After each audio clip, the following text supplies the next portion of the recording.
சமூக பயிற்சி மையத்துடைய இன்னைக்கு நம்மளோட டாபிக் என்ன, சமூகத்துடைய பங்களிப்பு என்னவா இருக்கணும், சமூகத்தில் நாம் என்ன பண்ண போகிறோம் அப்படின்ற ஒரு டாபிக். சமூகம் எதை நோக்கி போயிட்டு இருக்கு, என்னால் எவ்வளோ மாற்றங்களை கொண்டு வர முடியும் அப்படின்ற டாப்பிக்கில் ஒருத்தர் பேச போகிறாங்க நம்ம ஸ்டூடெண்ட்ஸு. ஃபஸ்ட்டு ஸ்னேகா பேச போகிறாங்க. ஸ்னேகாவுக்கு ஒரு பலத்த கைத்தட்டல், நல்ல கைத்தட்டல். சமூகத்துல மொத்தம் நிறைய பல வகையில மோசடிகள் நடக்குது. ஒண்ணு ஆக்சிடென்டா இருக்கலாம், இன்னொன்னு பாலியல் வன்கொடுமையா இருக்கலாம், அப்புறம் சூசைட் அட்டெம்ப்டா இருக்கலாம். இந்த மாதிரி பல்வேறு வகையில நம்ம சமூகம் மோசடி ஏற்படுது. அதுல ஃபர்ஸ்ட் நம்ம என்ன சொல்ல போறோம்னா, ரொம்ப ரொம்ப முக்கியமானது, யார் எந்த ஒரு வார்த்தை சொன்னாலும் முதல்ல நம்ம சூசைட் அட்டன் பண்ண போறோங்கிறத யோசிக்கிறது தான் முக்கியமே. இப்போ என் கூட படிச்ச 4 பசங்க சூசைட் அட்டன் பண்ணி இறந்து போயிட்டாங்க. இந்த ஒரு வருஷத்துல 6 மாசத்துக்குள்ள இறந்து போயிட்டாங்க. ஏன்னா ஆக்சிடென்ட் கேஸா இருக்கலாம், அவங்க அப்பா அம்மா பேசினாங்க, நம்ம யார் பேசினாலும் கேட்க தான் வேணும். நம்ம அதனால நம்ம உயிரை கொடுத்துட்டு நம்ம என்ன பண்ண போறோம்? அவங்க பேசுனாங்கன்னா நம்ம அந்த காதில் வாங்கிட்டு இந்த காதில் விட்டுட்டு நம்ம வேலை உண்டு, நம்ம உண்டு, நம்ம இன்னும் எதிர்காலத்துல அவங்க என்ன எத்தனை காலத்துக்கு இருக்க போறாங்க, அவங்க சொல்றது சொல்லட்டும், நம்ம இனிமேல் நம்ம எதிர்காலத்தை பார்க்கணுங்கிறதுக்காக அதை காது கொடுத்து வாங்காம எவ்வளோ கெட்ட விஷயத்தையெல்லாம் காதுல வாங்க இல்லை, அந்த ஒரு விஷயத்த வாங்கிக்கிட்டு நம்ம வேலை உண்டு நம்ம உண்டுன்னு இருக்கிறத விட்டுட்டு ஏன் எவ்வளோ ஒரு மோசமான ஒரு செயல்ல இறங்குறோம்?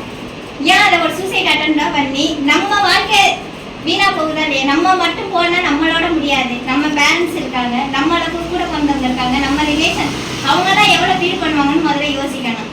அடுத்தது ஆக்சிடென்ட். நம்ம ஒரு இடத்துக்கு போகணும்னா அவங்க நம்ம மெதுவாக போகணுமோ போகலையே, நம்ம கரெக்டாக போனாலும் நமக்குன்னு முன்னாடி வர்றது நம்ம பொறுத்து தான் போகணும். ஆக்சிடென்ட்லேயே நிறைய பேர் இறந்தும் போயிட்டாங்க இருக்கிறவங்களும். இப்போ நம்மளும் அதே தான் அந்த ஒருத்தரை பார்க்குறோம், பிளட் டொனேட் பண்ணிட்டு எவ்வளோ ஆக்சிடென்ட் கேஸ் வராங்க, இன்னும் பிளட் கிடைக்கல பிளட் கிடைக்கல பிளட் கிடைக்கல. ஏன் அந்த ஒரு எதிர்பார்ப்புக்கு நம்ம ஏன் அந்த ஒரு விளைவுக்கு போகிறோம்? அந்த விபத்துக்கு நம்ம போகலைன்னா அது நமக்கு தேவையே இல்லை. நம்ம ஆக்சுவலி நம்ம சமூகத்துல எப்படி இருக்கணுங்கிறதே இன்னும் சில பேருக்கு தெரியல சார். நம்ம கரெக்டா இருந்தா எல்லாமே கரெக்டா நடக்கும். நம்ம கரெக்டா இருந்தா எல்லாமே கரெக்டா இருக்கும். நம்ம ஒரு நடந்து போனோம்னா அங்கிருந்து வண்டி வருது, ஐயோ நம்ம விழுகதான் போறோம், நம்மள ஏத்திட்டோம்னு நினைச்சு பார்த்தோம்னா அது நம்ம ஓரம் தள்ளணும். நம்ம என்ன நம்மளை அடிச்சா விடுவாங்கன்னு நினைச்சு போனோம்னா தான் அந்த வண்டி நம்மளை மோதும். அப்படிதான் எதையும் நம்பிக்கையோட செயல்பட்டு நல்ல நிதானத்தோட செயல்பட்ட நல்லா இருக்கணும். அதுக்கப்புறம் நான் மாற்ற போறது என்னன்னா, பெண்களுக்கு ரொம்ப மோசடியான தஞ்சாவூர்ல அவ்வளோ ஒரு பொண்ணை சும்மா நின்ன நிலையிலே வெட்டி போட்டு கொண்டுட்டு போறாங்க. ஏன் அந்த அளவுக்கு எல்லாம் இருக்கிறாங்க? அதெல்லாம் மாத்துறதுக்காக நம்மளால மட்டுமா முடியும்? எல்லாரும் நினைச்சாதான் முடியும். அப்ப எல்லாரும் நினைக்கிற அளவுக்கு ஒரு பனிஷ்மெண்ட்டை கண்டிப்பா யாரா இருந்தாலும் ஒருத்தர் கொடுத்துதான் ஆகணும். அது நம்ம அந்த கேஸ் நடக்குதுன்னு அதை பார்க்குறோம். சில நேரம் அதை ஜெயிலில் தூக்கி போடுறாங்க, அதோட முடிஞ்சிருது. அந்த பழக்கம் இன்னமும் அது விட்டு போகவே இல்லை. அது சிவியராக ஒரு பனிஷ்மெண்ட் கொடுத்தா அடுத்தவங்க இன்னொரு பொண்ணை பார்க்கறதுக்கு யோசிப்பாங்க. சமூக சோசியல் ஒர்க் படிச்சா மட்டும் போற்றாது. எல்லாருமே சோசியல் ஒர்க் படிச்சாதான் சமூக சேவை செய்யணும்னு இல்லை, யாரா இருந்தாலும் செய்யலாம். இப்போ தம்பி கூட செய்யலாம்.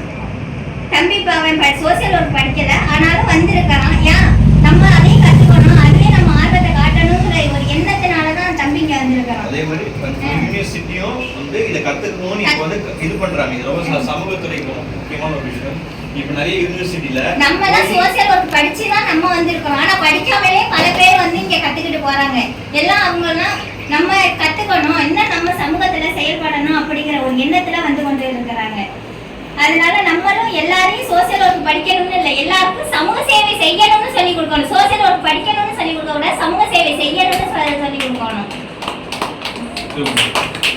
என்ன சொன்னாங்க, ஃபர்ஸ்ட் எடுத்து நம்ம பிடிச்ச விஷயம் ஆக்சிடென்ட். ஆக்சிடென்ட் இன்னைக்கு எல்லாரும் என்ன பண்றாங்க, நம்ம பேரண்ட்ஸ் எல்லாரும் பைக் வாங்கி கொடுக்குறது.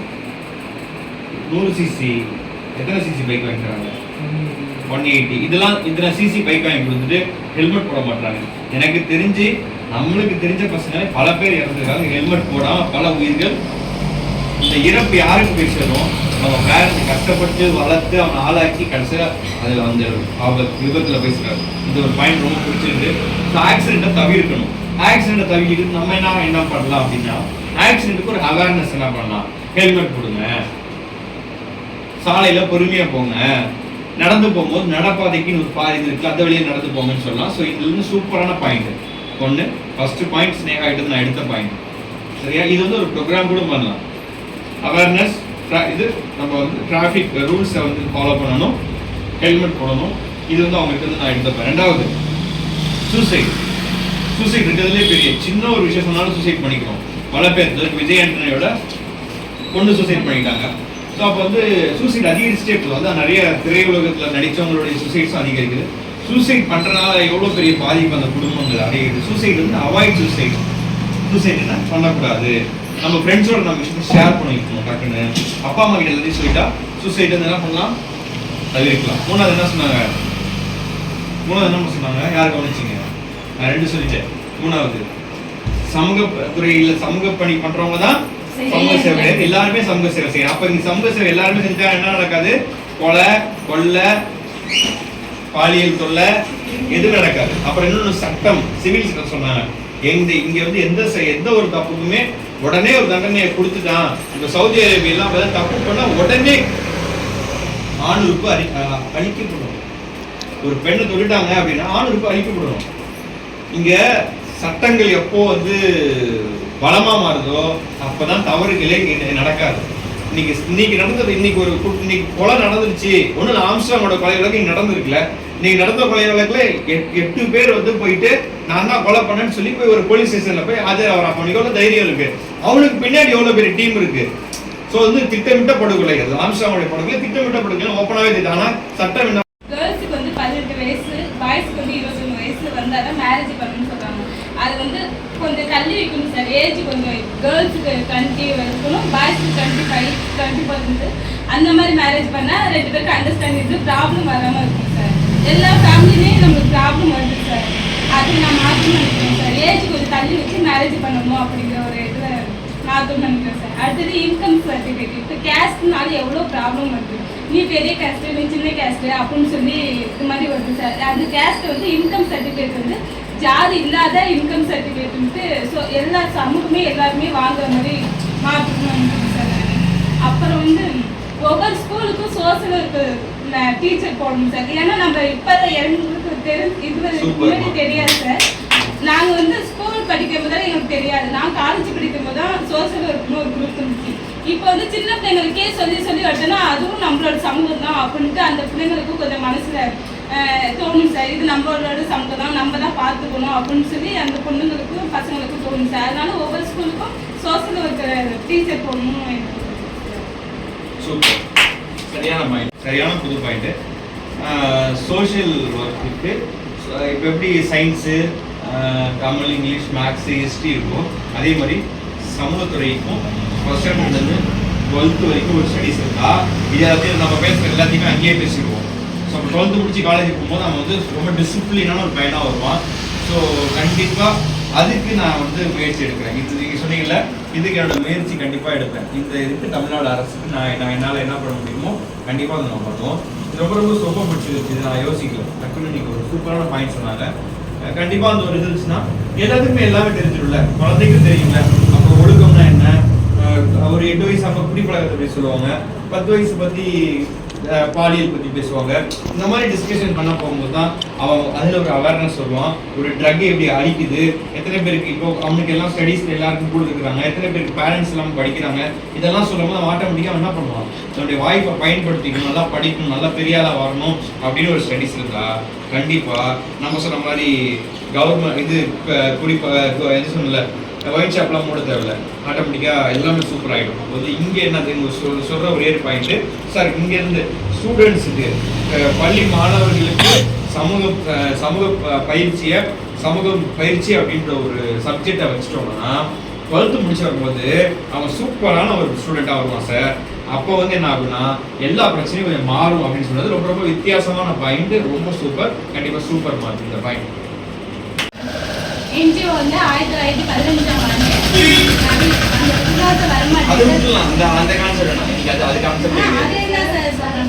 சமூகத்துல என்னவோ அதுல என்ன சார் வருந்தது 5வது தான் ஆரம்பிச்சாரு. ஏன்னா நிறைய பேர் பாத்தீங்கன்னா மருமகளை தான் அடிச்சு மாமியார இது பண்ணி விட்டுறாங்க.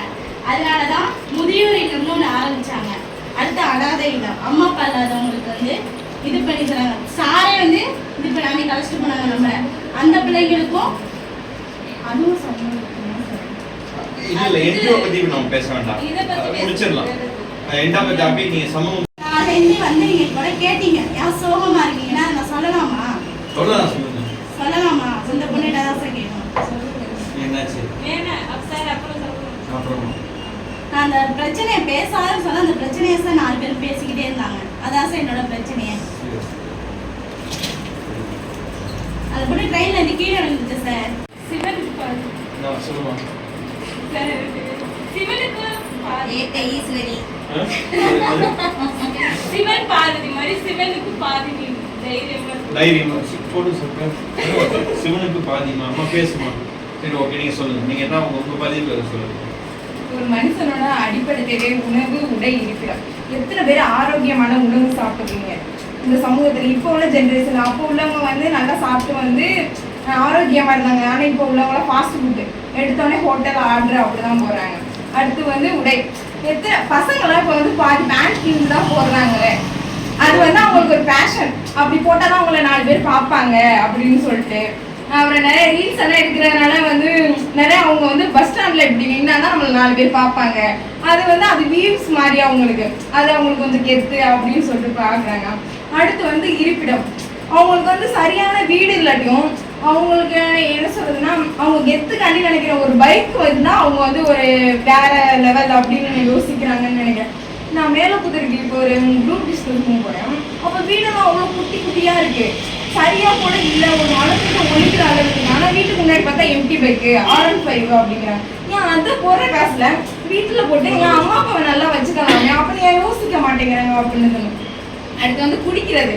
இப்போ அந்த காலத்துல இருந்தால் உங்கள் பையன் படிச்சுட்டான்னு கேட்பாங்க, இப்போ வந்து உங்கள் பையன் குடிக்கிறாங்கன்னு தான் கேட்குறாங்க. ஏன்னா படித்த பசங்கள்லாம் படிக்கலாட்டியும் பரவாயில்ல, என் பொண்ணுக்கு குடிக்காத ஒரு பையன் இருந்தால் போதும் அப்படின்னு இப்போலாம் யோசிக்கிறாங்க.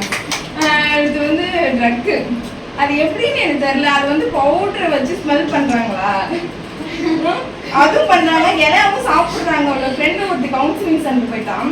அந்த பையன் வந்து சாப்பிட்ருக்கான், நார்மலாக இருந்து சாப்பிட்ருப்பாங்களே. இப்போ சொல்கிறானா நான் சாப்பிட்டது இப்படி போல எங்கள் மண்டக்குள்ள போய் சொருவிச்சுங்கிறானா.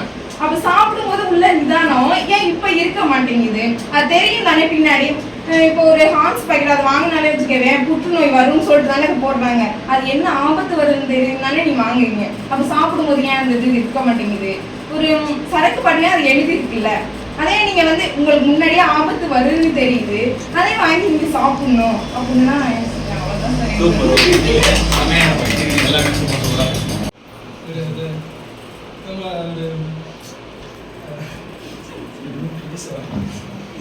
பேசுறா.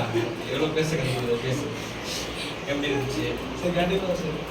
ஜூலை 12 ஜாயின் பண்ணேன் சார். ஏற்கனவே சொன்ன மாதிரி நான் முன்னாடிலேருந்தே வர வேண்டியது. ஆக்சுவலாக ஜூனில் வந்து 2 months வர வேண்டியது. இப்போ இன்னைக்கு கூட காலையில் எதிர்க்கும் போது ஏன்டா 1 month மிஸ் பண்ணிட்டோம் அப்படின்ட்டு ஃபீலிங்கோடு தான் இருந்துச்சு. வீட்டில் வழக்கம் போல் திட்ட வாங்கிட்டு தான் இருந்துச்சு. எனக்கு நிறையா எக்ஸ்பீரியன்ஸ் கிடச்சிச்சு. ஃப்ரெண்ட்ஸ் சர்க்கிளும் சரி, நிறைய அந்த ஆஃபீஸ்க்கும் சரி, சேர் மூலியமாகவும் சரி, ட்ரஸ்ட் மூலியமாகவும் சரி, நிறைய கான்டாக்ட்ஸ் கிடச்சிச்சு. நிறைய ஒரு புது எக்ஸ்பீரியன்ஸ் கிடச்சிச்சு. ப்ளஸ் நான் வந்து ரொம்ப ஷை டைப் ஆக்சுவலாக, யாரையும் அவ்வளோ ஓப்பனாக பேச மாட்டேன். இங்கே வந்து நிறையா அக்காலாம் கிடச்சாங்க.